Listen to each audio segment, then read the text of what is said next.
Le Phasmatodea, aussi appelé phasme, est un ordre d'insectes fascinants connus pour leur camouflage spectaculaire.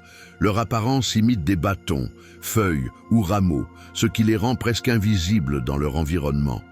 Les phasmes vivent principalement dans les forêts tropicales et subtropicales, parfois dans des zones tempérées selon l'espèce. Ils aiment les endroits avec une végétation dense où ils peuvent se cacher facilement. Ils passent la majorité de leur temps immobiles pour ne pas se faire repérer. On trouve des phasmes dans de nombreuses régions du monde. Amérique du Sud, Asie du Sud-Est, Australie, Afrique, certaines espèces en Europe, comme en France dans le Sud-Ouest. Il existe environ 3000 espèces de phasmes connues, réparties en différentes familles. Phasme bâton, Carausius morosus, très courant en captivité. Phili, Philium sp, ressemble à une feuille verte. Extatosoma tiaratum, phasme épineux d'Australie avec une apparence de feuille morte.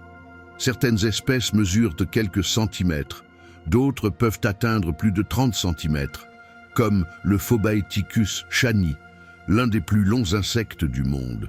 La population des phasmes varie selon l'espèce. Beaucoup sont encore abondants, surtout dans les zones tropicales. D'autres, au contraire, sont rares ou menacés, parfois en danger critique d'extinction, comme le phasme de Lord Howe, Dryococellus australis, longtemps considéré comme éteint et redécouvert en 2001. Les phasmes sont totalement inoffensifs pour l'humain. Ils ne mordent pas, ne piquent pas, ne sont pas venimeux. Certains peuvent dégager une substance odorante pour se défendre, mais sans danger. L'ordre des Phasmatodea dans son ensemble n'est pas menacé, mais certaines espèces spécifiques le sont, notamment à cause de la déforestation, de la perte de leur habitat, de leur faible mobilité, de leur reproduction lente pour certaines espèces. Des efforts de conservation et de reproduction en captivité sont en place pour certaines espèces rares. Le phasme est un maître du camouflage et un exemple étonnant d'adaptation à la nature.